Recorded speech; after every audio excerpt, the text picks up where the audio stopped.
Okay, guys, well, the Ottawa Senators finally make a move here that I can be happy about. They signed forward Evgenii Dadonov to a 3-year deal worth $5 million per year. And it's a pretty interesting contract, and the fact that it works in that his value keeps increasing in terms of dollars. His dollars, I should say, keep increasing the next 3 years. He gets 3.5 million the first year of the deal, 5 million the second year of the deal, and 6.5 million in the final year of the deal. So for the Sens, they are able to attract Dadonov to Ottawa somehow, and they finally get some scoring help that they so desperately needed up front. Now I know a lot of people are probably going to look at this and say, "Well, why if they give Dadonov 5 million, why couldn't they have given Duclair 5 million?" I'll tell you why I think they didn't give Duclair 5 million, because apparently it came out a number of days ago that that's kind of what the ballpark Duclair wanted, was around 5 million for 5 years or something like that. So first of all, Dadonov gets a shorter contract in 3 years. And second of all, Dadonov, despite having a year where he only got 47 points last year, which was a big drop off from the year before where he had 70, but he has proven that he can score more prolifically than Duclair has. Obviously, Duclair is a younger guy, but he hasn't really proven that he can be consistent for a good number of years in a row like Dadonov has these past 3 seasons since he came over from the KHL.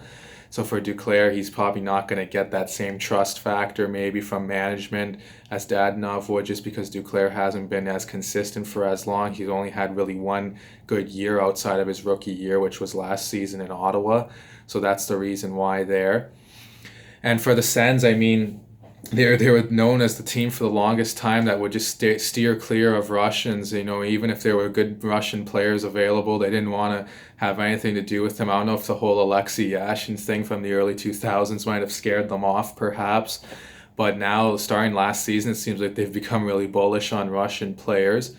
And it seems like they're kind of coming around on that front, obviously acquiring Zaitsev, Anisimov. They even had Nemesnikov for a brief stint last year. They have Vitaly Abramov in the minors. I know those, and now they have Evgeny Dadonov. I know those are a lot of ovs there, but you know, Russian names, that's the way they are. But they have a lot of good Russian players, and the NHL does. So the Sens get to pick from some of that now, and that should be exciting to see here going forward. And comment down below what you guys think of this signing. I think it's a good one for the Sens. Who else should they get on the free agent market? They obviously hadn't made a big splash before today. This is their first really big splash. I know they signed Logan Shaw to a 1-year, 2-way deal, but he's going to be more of a depth guy. He might even play in Belleville the whole year. Who knows? But they finally make a big splash, as I mentioned.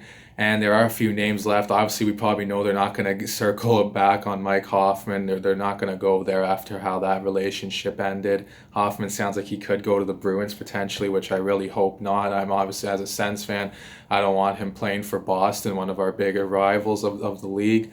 So hopefully that's not the case there. But who do you think the Sens should sign in free agency here? Anyone else? Other than Dadonov, maybe Eric Holla, Mikael Granlund sounds like an attractive option. There aren't too many guys left on the table now, so we'll see how that goes. But until then, guys, please like and subscribe and share this video, and I'll talk to you again soon.